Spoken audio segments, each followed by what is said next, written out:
Me llamo Valentina Cruz Reyes. Tengo 27 años. Soy de Apatzingán, Michoacán, y estuve encerrada 8 meses en un cuarto sin ventanas que el CJNG llamaba reeducación. Hoy estoy viva. No sé por cuánto tiempo más. Y lo que les voy a contar esta noche no lo van a encontrar en ningún periódico, en ningún expediente, en ningún testimonio oficial, porque las mujeres que pasaron por ese cuarto o no sobrevivieron o tienen demasiado miedo para hablar. Yo también tengo miedo, pero ya no me importa, porque si me callo, eso que me hicieron gana, y no voy a dejar que gane. Primero quiero que entiendan algo. Cuando la gente habla del CJNG, habla de balaceras, de narcos con armas, de colgados en los puentes. Nadie habla de los cuartos. Nadie habla de lo que le hacen a las mujeres que se meten, que las meten, o que simplemente estaban en el lugar equivocado con la persona equivocada. Hay una estructura dentro del cartel que no aparece en los corridos, que no sale en las noticias, que los propios sicarios a veces ni conocen.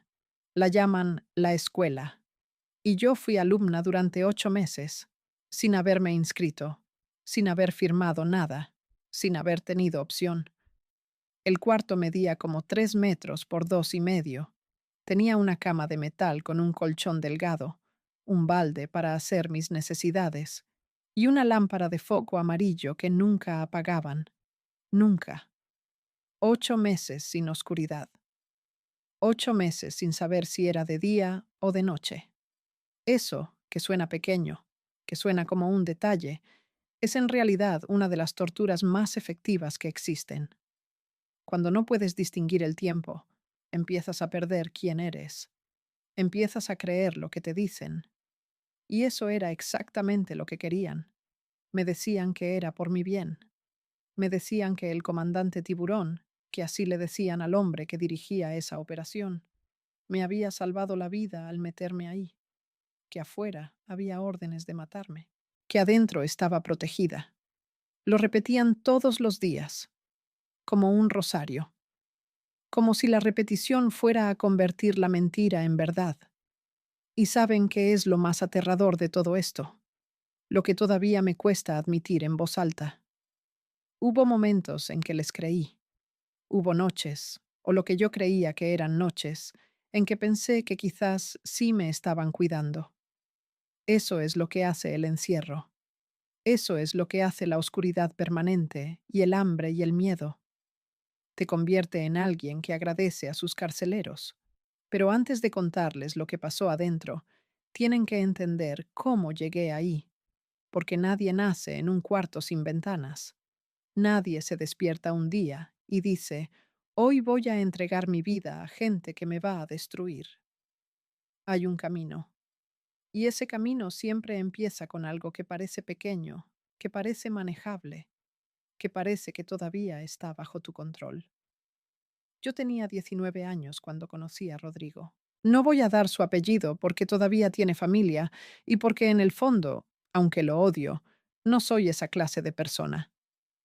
Rodrigo tenía 26, manejaba una Silverado del año, vestía bien y tenía esa manera de mirar a una mujer como si fuera la única persona en el cuarto.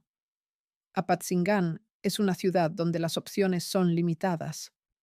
Yo trabajaba en una tienda de abarrotes ganando 300 pesos la semana. Mi mamá estaba enferma del corazón y las medicinas costaban lo que yo no tenía. Mi hermano mayor había emigrado al norte 2 años antes y ya casi no llamaba. Cuando Rodrigo me invitó a cenar, dije que sí. Cuando empezó a pagar las medicinas de mi mamá, no pregunté de dónde venía el dinero. Cuando me regaló un teléfono y me dijo que a veces iba a necesitar que yo le guardara cosas en mi casa, tampoco pregunté qué cosas. Sé cómo suena eso. Lo sé. Pero quiero que entiendan algo sobre las mujeres en ciudades como Apatzingán. Aprendes muy temprano a no hacer ciertas preguntas. No porque seas tonta, sino porque ya sabes la respuesta, y ya sabes que saber la respuesta tiene un precio. Así que finges no saber. Finges que el hombre que te quiere es solo un hombre que te quiere, y no un engrane en una maquinaria que lleva décadas triturando todo lo que toca en Michoacán. Duré un año con Rodrigo, un año en que fui feliz, o algo que se parecía mucho a la felicidad. Un año en que mi mamá estuvo medicada y yo comí bien y dormí en una cama decente y me sentí, por primera vez en mi vida, como alguien que importa. Y entonces Rodrigo murió. Lo mataron en una carretera entre Apatzingán y Uruapan, de noche, en una emboscada. Me enteré por WhatsApp, por un mensaje de una prima suya que ni siquiera me caía bien. Y con su muerte llegó la deuda. 3 días después de que lo enterraron, llegaron 2 hombres a mi casa. No tocaron la puerta de manera violenta. No necesitaban hacerlo. Solo abrieron el portón del patio y entraron como si fuera su casa, que en cierta forma ya lo era. Y uno de ellos, el más joven, me dijo que Rodrigo había estado trabajando con dinero del cartel y que ese dinero nunca apareció y que alguien tenía que responder por eso. Me dijo un número. Era un número que yo nunca en mi vida iba a poder juntar lavando trastes o vendiendo abarrotes. Me dijo que tenía una semana para conseguirlo o para llegar a un acuerdo. Yo sabía lo que significaba llegar a un acuerdo. Toda mujer en Apatzingán sabe lo que significa esa frase cuando viene de esa clase de hombres.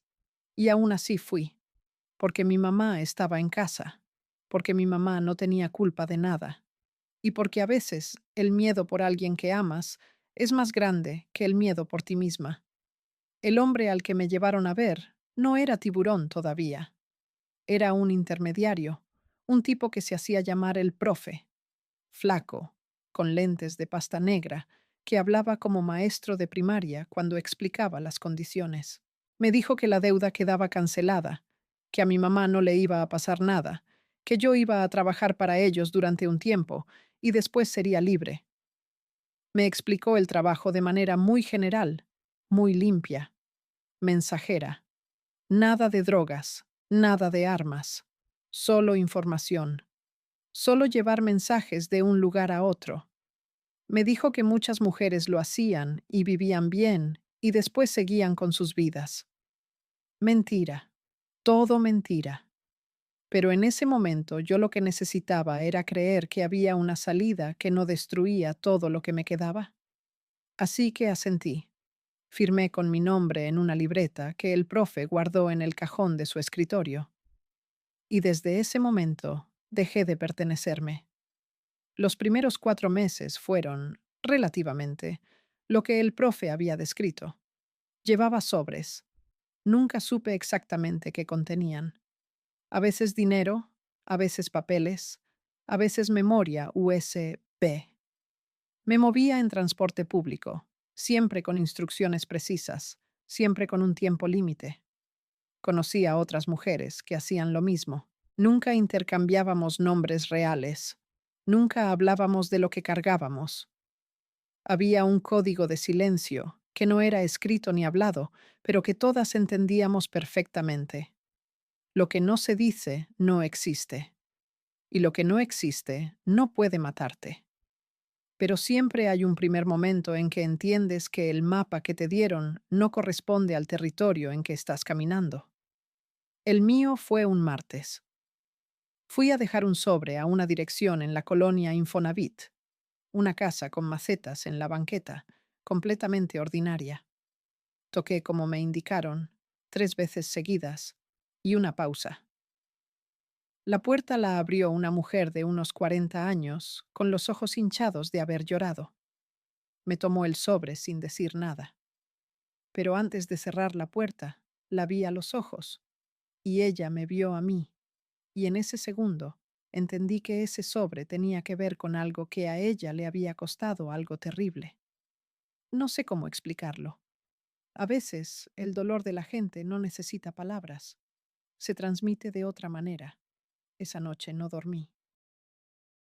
Y al día siguiente, en lugar de ir directo a reportarme con el profe, tomé un camión hacia la casa de mi mamá. No tenía permiso para hacer eso. Sabía que era un riesgo, pero necesitaba ver algo normal. Necesitaba ver a alguien que me conociera antes de todo esto y que me mirara como Valentina, y no como una mula sin nombre que lleva sobres por la ciudad. Mi mamá me preparó café y me preguntó cómo estaba, y yo le dije que bien, y le mentí con una sonrisa que había ido practicando durante meses. Estuve 2 horas con ella. Fue el último momento de paz real que tuve en mucho tiempo. Esa tarde, cuando llegué con el profe, ya me estaban esperando. Me sentaron en una silla en el centro de una habitación y el profe, que esa tarde no tenía nada de maestro amable, me dijo que había desobedecido, que había alterado mi ruta, que eso era inaceptable, que la primera vez era una advertencia, pero que si volvía a ocurrir las consecuencias iban a ser para toda la familia, no solo para ti. Dijo, toda la familia, mirándome a los ojos sin parpadear. Y en ese momento se terminó cualquier ilusión que me quedara de que esto era temporal, de que había una salida limpia, de que yo tenía algún tipo de poder en esta situación. Seguí trabajando, no porque quisiera, sino porque no había otra cosa que hacer. Y poco a poco, sin que yo me diera cuenta exactamente de cómo, el tipo de trabajo fue cambiando. Los sobres se convirtieron en reuniones.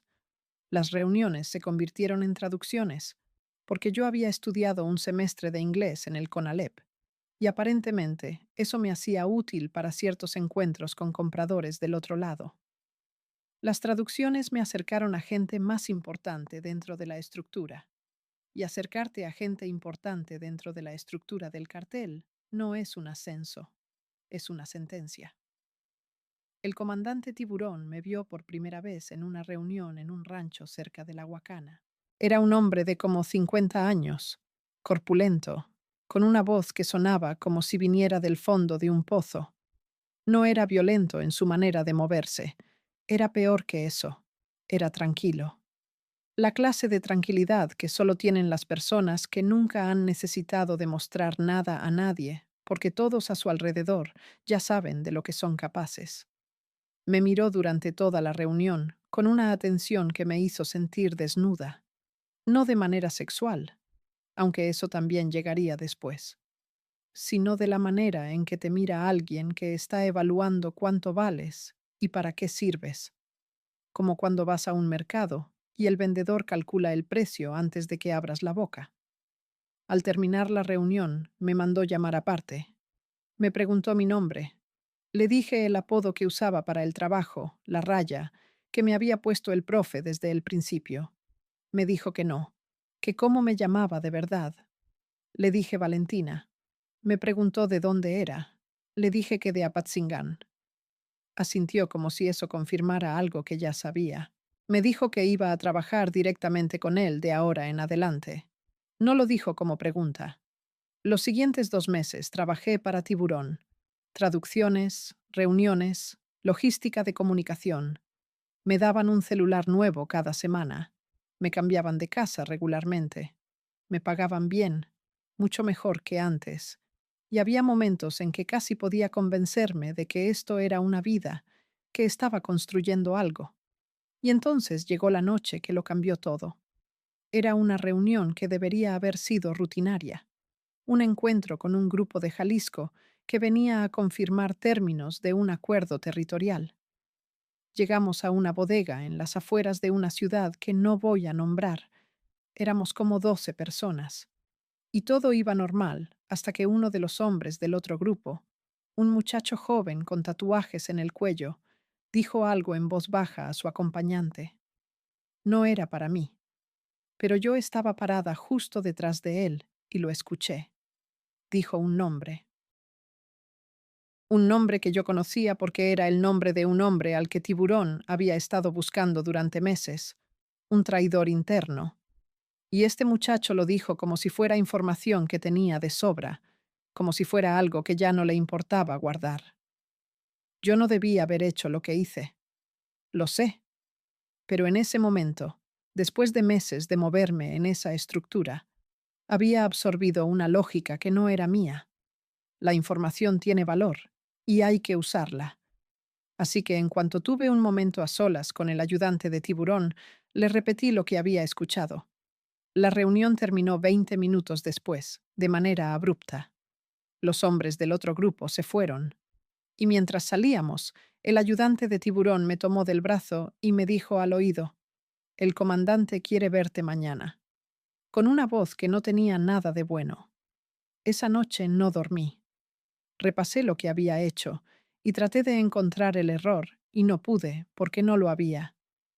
Había hecho exactamente lo que esa lógica absurda dictaba, y aún así sabía que algo estaba mal, que había cruzado una línea invisible cuya existencia nadie me había explicado. Tiburón me recibió a la mañana siguiente en una sala que tenía sillones de cuero y un televisor grande, y parecía completamente normal, excepto porque había dos hombres armados junto a la puerta. Me hizo sentarme frente a él. Me miró durante un momento que se sintió muy largo, y entonces me dijo, con esa voz de pozo, que lo que yo había escuchado la noche anterior no era para mis oídos, que la información que le había dado a su ayudante me hacía saber demasiado, y que alguien que sabe demasiado tiene dos opciones: o se convierte en parte de la estructura de una manera más profunda, o deja de ser un problema de otra forma. Me explicó la primera opción: la escuela, la reeducación.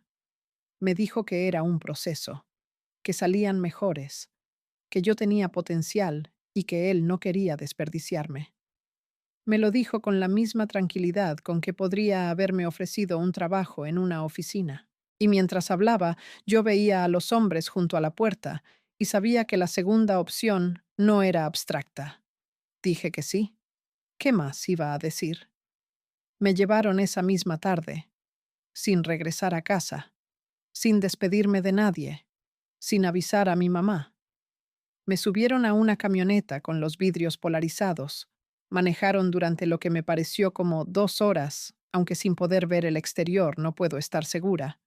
Y cuando bajé del vehículo, estaba en un lugar que no reconocí.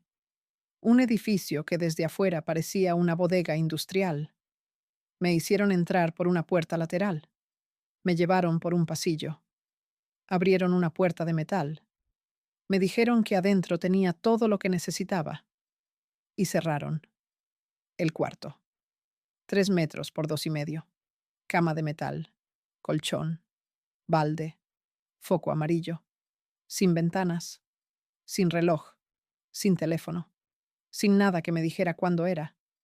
Los primeros días, que yo calculé como días, pero que pudieron haber sido cualquier otra cosa, los pasé en un estado de incredulidad activa. Me decía que esto era temporal, que alguien iba a venir a explicarme qué tenía que hacer para salir, que había un proceso y que si lo seguía correctamente podría irme. Me golpeaba las palmas de las manos contra los muslos para mantenerme alerta. Hablaba en voz alta para escuchar mi propia voz. Cantaba canciones que recordaba de la infancia, no porque tuviera ganas de cantar, sino porque el silencio entre visita y visita era un tipo de presión física que se acumulaba en el pecho. Las visitas. Déjenme hablarles de las visitas. Venían 2 veces al día, creo, aunque como ya dije, el tiempo adentro de ese cuarto era algo que yo no podía medir con ninguna certeza. Siempre la misma mujer. Se llamaba, o al menos así me dijo que se llamaba, Señora Consuelo. Tendría como 45 años. Delgada, pelo recogido, ropa de trabajo pero limpia. Traía comida. Siempre comida decente. No me torturaron con hambre, eso hay que decirlo. Y traía conversación. La señora Consuelo hablaba. Eso era su trabajo. Hablaba y hablaba con una voz suave, pausada, y lo que decía siempre tenía la misma estructura, aunque las palabras variaran. Primero reconocía que la situación era difícil. Después decía que yo era inteligente y que Tiburón lo había visto. Después describía un futuro posible. Mujeres que habían pasado por la escuela y ahora tenían posiciones, tenían respeto, tenían seguridad. Después mencionaba a mi mamá, no como amenaza directa. Peor, como información tranquilizadora. Tu mamá está bien, Valentina. Le llegó dinero esta semana. Está tranquila. dicho con una dulzura que me revolvía el estómago, porque significaba que la tenían vigilada y que el vigilarla era su manera de recordarme lo que podía perder. Era una tortura diseñada para no parecer tortura. No había golpes, no había gritos, no había privación extrema de alimento, solo el foco amarillo eterno, la ausencia de tiempo, y la señora Consuelo con su voz de catequista explicándome que yo era especial y que estaba en un proceso y que al final iba a entender. Yo resistí durante lo que calculo que fueron las primeras semanas. Me negaba a responder sus preguntas. Me sentaba en la cama con los brazos cruzados y la miraba fijo y no decía nada.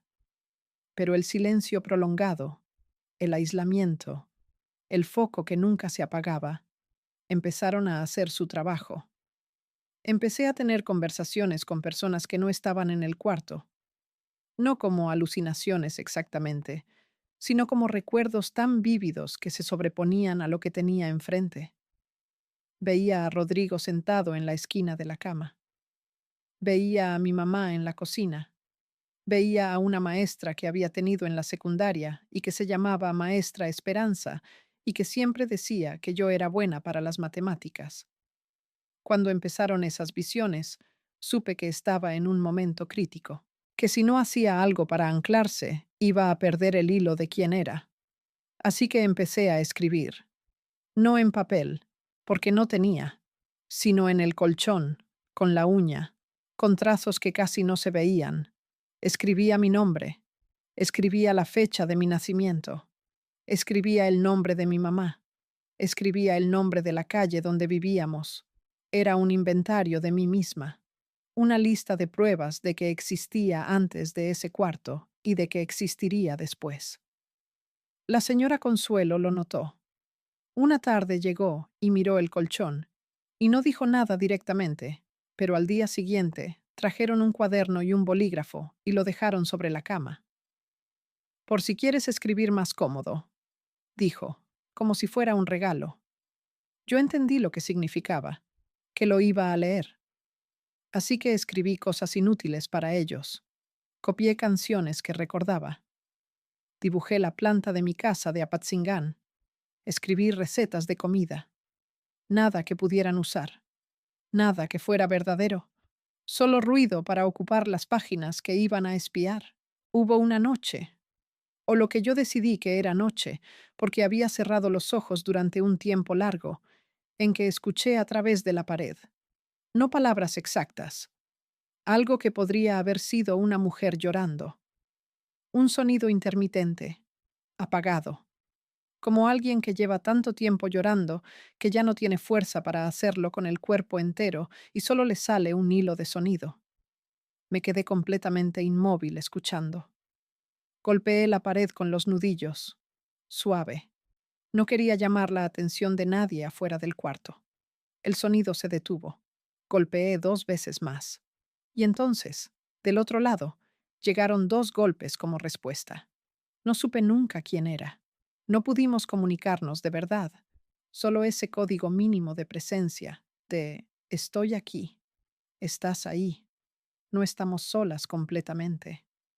Pero les juro que esos 2 golpes fueron más importantes para mi cordura que cualquier otra cosa que pasó en esos 8 meses. Porque ser invisible es una de las formas más efectivas de destruir a una persona. Y esos 2 golpes en la pared eran la prueba de que alguien me veía, aunque fuera a través del concreto. El proceso de reeducación tenía etapas. La señora Consuelo me las fue explicando a lo largo de las semanas. La primera etapa era lo que llamaban vaciamiento, el período inicial donde te separaban de todo lo externo para que, según ellos, pudieras ver con claridad. La segunda etapa era reconocimiento, cuando empezabas a entender tu posición dentro de la estructura y cuál era tu valor. La tercera etapa era integración, cuando ya estabas lista para recibir instrucciones directas sobre el rol que ibas a tener. Me lo explicó con una tranquilidad pedagógica que me daba náuseas, como si estuviera describiendo un plan de estudios. Yo escuché, asentí en los momentos correctos. Hice lo que las personas hacen cuando llevan demasiado tiempo en un espacio cerrado sin opciones. Aprendí a dar lo mínimo necesario para que el ambiente fuera tolerable sin revelar nada real. Aprendí a hablar sin decir. Aprendí a parecer que cooperaba sin cooperar. No sé si eso es algo de lo que deba estar orgullosa o si fue simplemente sobrevivencia básica, pero fue lo que me mantuvo siendo yo misma, o algo que todavía podía reconocer como yo misma, durante todos esos meses. Hubo 3 episodios que marcaron puntos específicos dentro de ese tiempo, y que necesito contarles porque sin ellos no entienden lo que pasó al final. El primero fue a lo que calculo como el segundo mes. Un hombre entró al cuarto que no era la señora Consuelo, ni ninguno de los que traían la comida. Era joven, no más de 25, con una mirada que tenía esa mezcla específica de nerviosismo y crueldad que tienen los hombres que quieren demostrar que no tienen miedo de nada. Se sentó en la silla que siempre usaba la señora Consuelo y me dijo que el comandante Tiburón mandaba saludos. Me dijo que mi mamá había necesitado un médico la semana anterior, que algo del corazón, y que el comandante había mandado pagar los gastos. Me dijo esto como si fuera una muestra de generosidad. Yo sé lo que era. Era una cadena, el más sofisticado y efectivo de los grilletes. Me estaban cuidando a mi mamá para que yo supiera que tenían poder sobre lo más importante que me quedaba en el mundo. Le dije gracias. Me odié por decirlo, pero lo dije. El segundo episodio fue lo más cercano a la violencia directa que viví dentro de ese cuarto. Fue en lo que calculo como el quinto mes. Yo había empezado a hacer preguntas. No por valentía, sino porque el aburrimiento y la desesperación llegan a un punto donde el miedo deja de ser suficiente para frenarte. Le pregunté a la señora Consuelo cuándo iba a terminar la primera etapa. Le pregunté qué criterios usaban para decidir que alguien estaba lista para pasar a la siguiente. Le hice esas preguntas con un tono neutro, casi académico, sin agresión. Y la señora Consuelo me miró de una manera que nunca antes había usado conmigo y me dijo: Valentina, las que preguntan cuándo se acaba todavía no han entendido que esto no se trata de tiempo, se trata de disposición, y la tuya todavía no está donde necesita estar. Esa tarde no me trajeron la segunda comida del día. La siguiente visita fue 12 horas después, creo, o más, con la señora Consuelo de regreso a su tono normal, con comida, con sonrisa de catequista, sin mencionar lo anterior, como si no hubiera pasado. Eso fue el segundo episodio. Aprendí que el castigo podía ser silencioso y que la vuelta a la normalidad también lo era. Que el instrumento de control más efectivo no era el dolor, sino la incertidumbre sobre cuándo iba a llegar. El tercer episodio fue el que lo cambió todo y que me llevó hacia afuera. Fue cerca de lo que yo calculo como el séptimo mes. La señora Consuelo llegó una tarde con el cuaderno en la mano, el cuaderno donde yo había estado escribiendo cosas inútiles. Lo puso sobre la mesa y lo abrió en una página específica. Era una de las páginas donde yo había dibujado la planta de mi casa. Me preguntó por qué había dibujado eso. Le dije que extrañaba mi casa. Me preguntó si había algo valioso en la casa. Le dije que no, que era una casa humilde. Me preguntó por la habitación del fondo, y ahí me congelé, porque la habitación del fondo era la habitación de mi mamá, y en la habitación de mi mamá, debajo de un tablón del piso que solo yo sabía que se movía, había un teléfono prepago que yo había escondido ahí meses antes del inicio de todo esto, un teléfono viejo que ni siquiera sabía si todavía funcionaba, que tenía adentro fotos y números de contacto de personas que no tenían nada que ver con el cartel, gente de mi vida anterior, una amiga que se había ido a vivir a Guadalajara, una tía que vivía en Zamora. No sé cómo la señora Consuelo sabía sobre esa habitación. Quizás no sabía específicamente sobre el teléfono. Quizás estaba pescando. Quizás mi reacción al congelarme fue suficiente para confirmar que había algo ahí. Le dije que la habitación del fondo era solo donde mi mamá dormía. Lo dije con voz plana, controlada, mirándola a los ojos. Ella me miró durante un momento, y entonces cerró el cuaderno y sonrió y dijo que solo quería conocerme mejor. Y se fue. Esa noche, o lo que yo decidí que era esa noche, no dormí. Calculé, razoné, evalué. Llevaba 7 meses en ese cuarto. Según la estructura de la señora Consuelo, estaba en la segunda etapa, el reconocimiento. Eso significaba que tarde o temprano iba a haber un momento en que me sacaran del cuarto, aunque fuera brevemente, para iniciar la tercera etapa. Y cuando me sacaran, necesitaba estar lista. También entendí algo más esa noche, que la pregunta sobre la habitación de mi mamá no era casual, que significaba que estaban revisando, verificando, buscando si había algo que yo les había ocultado. Y si encontraban el teléfono, aunque estuviera sin carga y fuera prácticamente inútil, iba a ser un problema. No para mí, que ya estaba adentro, para mi mamá, que estaba afuera. Eso fue lo que me activó de una manera diferente. No el miedo por mí, el miedo por ella. Empecé a prestar más atención a los detalles que antes había ignorado o registrado de manera pasiva. Los pasos en el pasillo, los sonidos del edificio. Cuántas personas entraban y salían por la puerta que yo no podía ver, pero cuya existencia podía inferir por los sonidos. Cuándo coincidían los cambios de turno de los que me vigilaban con los momentos en que la actividad general del lugar disminuía. Hay una paradoja cruel en el encierro total. Te quitan todo acceso al mundo exterior, pero te obligan a prestar una atención extraordinaria al espacio pequeño que te queda. Yo sabía exactamente qué crujía en ese cuarto y cuándo. Sabía el ritmo de las visitas, con una precisión que me sorprendía. Había construido un mapa sonoro del lugar, con solo lo que podía escuchar a través de paredes y puerta.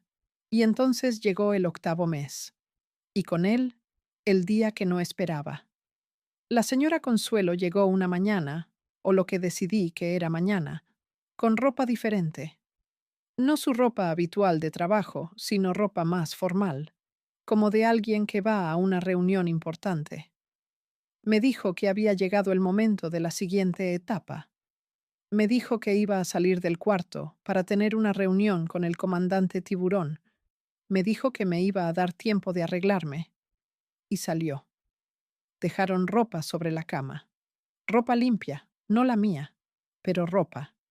Y me dejaron sola durante un tiempo que calculo como 20 minutos. En esos 20 minutos, tomé la decisión más importante de mi vida. Me vestí, me senté en la cama, cerré los ojos y repasé todo lo que sabía sobre el espacio afuera de mi cuarto. El pasillo que giraba a la izquierda según los pasos, la puerta que hacía un sonido específico al abrirse, el momento de los cambios de turno que había calculado, la posibilidad de que el exterior del edificio estuviera en una zona con gente o en una zona completamente aislada. No tenía ningún plan concreto. Solo tenía la decisión de que si había un momento de apertura, de distracción, de cualquier grieta en la vigilancia, lo iba a usar, que prefería lo que pudiera pasar afuera, incluida la muerte, a seguir en ese cuarto un día más, y que si no salía ahora, iba a salir convertida en algo que ya no era yo, instrumentalizada, vaciada, y eso era también una clase de muerte. Cuando la señora Consuelo volvió a abrir la puerta, me encontró de pie, vestida, con las manos juntas frente a mí. Me miró con esa expresión evaluadora que también conocía y asintió como si lo que veía le confirmara algo. Me dijo que caminara delante de ella. Salí al pasillo. El pasillo era exactamente como lo había imaginado por los sonidos. Largo, sin ventanas, con puertas a los lados, iluminado con la misma clase de focos amarillos. Caminé lentamente, mirando con los ojos sin mover la cabeza, registrando. Al fondo del pasillo Había una puerta más grande, y de ella venía una luz diferente, más blanca, más intensa. Había dos hombres junto a esa puerta. No tenían las armas visibles, pero sus siluetas lo decían todo. Uno de ellos me miró brevemente y regresó la vista al frente. El otro estaba mirando un teléfono. La señora Consuelo caminaba detrás de mí, a unos 2 metros. Me dijo que girara a la derecha antes de llegar a la puerta. Giré. Otro pasillo. Este más corto. Al fondo, otra puerta. La abrió ella misma con una llave que sacó del bolsillo. Era una sala pequeña. Había una mesa y sillas, y en la cabecera, efectivamente, el comandante Tiburón. Me senté donde me indicaron. Tiburón me miró de esa manera que había aprendido a conocer, la evaluación constante, el inventario silencioso. Me preguntó cómo me había sentido durante el proceso. Le dije que había sido difícil, pero que había entendido cosas importantes. Dije exactamente lo que esperaban escuchar, ni más ni menos. Vi que Tiburón asintió levemente y que la señora Consuelo, que estaba parada junto a la pared, relajó levemente los hombros. Entonces Tiburón dijo que iba a salir un momento y que la señora Consuelo y yo podíamos hablar mientras tanto. Se levantó. Los dos hombres que habían entrado con él salieron también. La señora Consuelo se sentó en la silla que había dejado vacía Tiburón frente a mí y empezó a hablar de la tercera etapa, de lo que venía, de lo que yo iba a hacer a partir de ahora. Yo la miraba hablar y en algún lugar detrás de mis ojos estaba calculando. La puerta de la sala estaba a mi derecha. No había cerrojo visible desde adentro. El pasillo corto llevaba al pasillo largo. Al fondo del pasillo largo, la puerta grande con los dos guardias. Pero en el pasillo largo había también otras puertas, y no sabía qué había detrás de ellas. No sabía si alguna daba al exterior.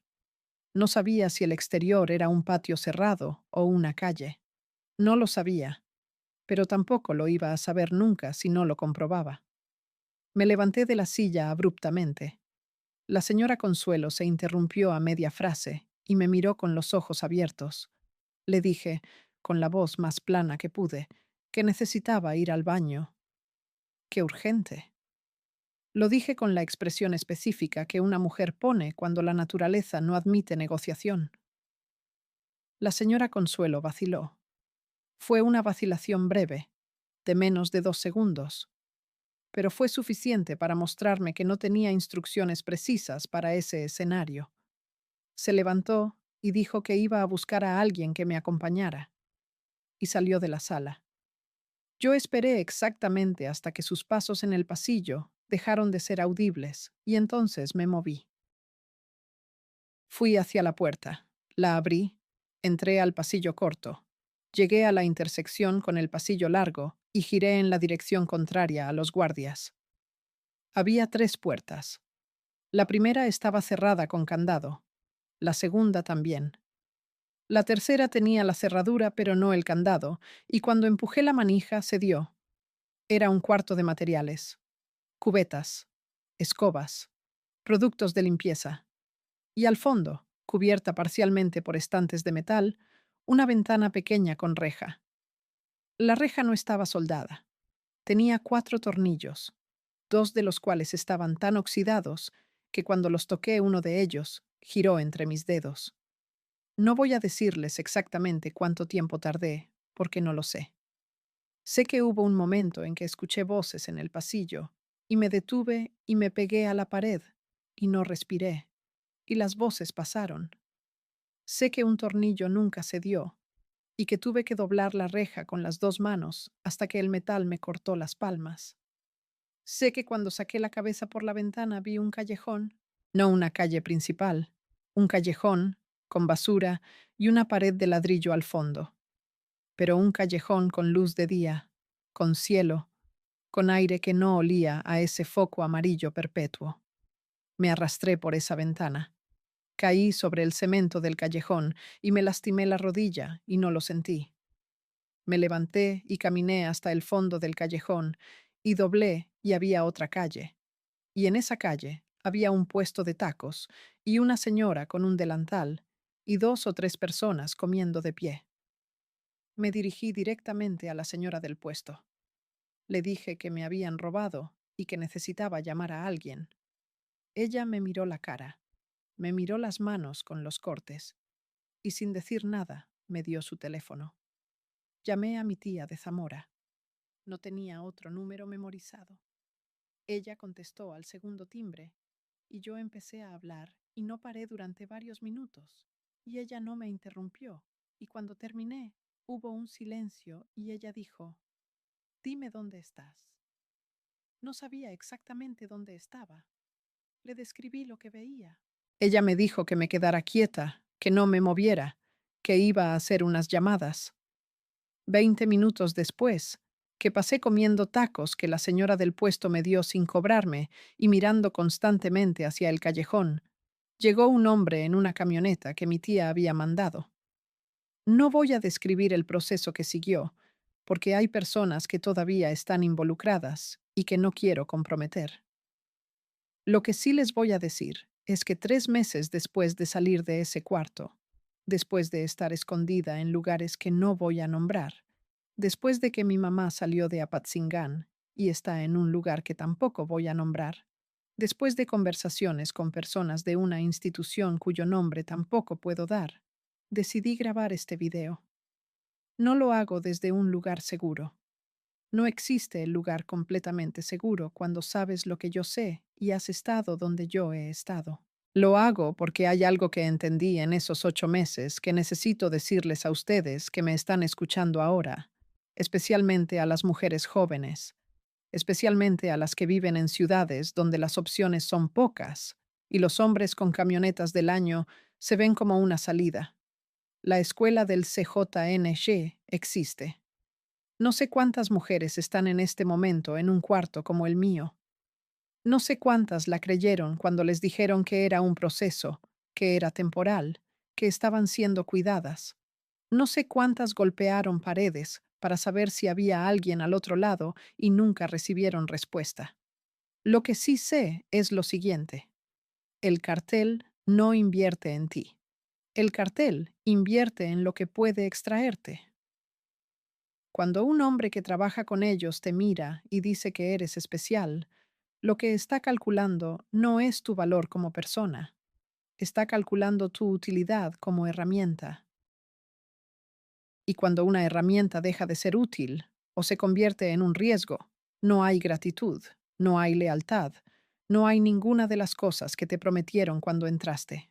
Entré por amor, por necesidad, por miedo, por no tener opciones que yo pudiera ver. Pero también entré porque una parte de mí quiso creer que esta vez era diferente, que este hombre era diferente, que yo podía navegar esa estructura sin que me tragara. Esa parte de mí estaba equivocada. Y me costó 8 meses, en un cuarto sin ventanas, con un foco amarillo, que nunca se apagaba. Si alguien que está viendo esto está en ese punto donde las opciones parecen cerradas y alguien aparece con dinero y promesas y una manera de arreglar el problema inmediato, les pido que hagan una sola cosa antes de decir que sí. Pregúntense qué va a costar. No el precio que les digan, el precio real, el que no aparece en ningún contrato y que nadie te explica hasta que ya no puedes salir. Porque yo tuve suerte. Tuve una ventana con tornillos oxidados. Tuve una tía que contestó el teléfono. Tuve una señora de tacos que me miró las manos sin preguntarme nada y me dio su celular. Y aún así hubo 8 meses que no voy a recuperar jamás. 8 meses de un foco que no se apagaba. 8 meses de una voz suave explicándome que yo era una herramienta en proceso de ser afinada. 8 meses de golpear paredes para saber si seguía siendo real. No todas tienen una ventana. No todas tienen una tía. No todas tienen suerte. Ese es el único mensaje que importa en todo lo que les acabo de contar. El resto es mi historia. Eso último es la de todas. Me llamo Valentina Cruz Reyes. Tuve 27 años la semana pasada. Y sigo aquí.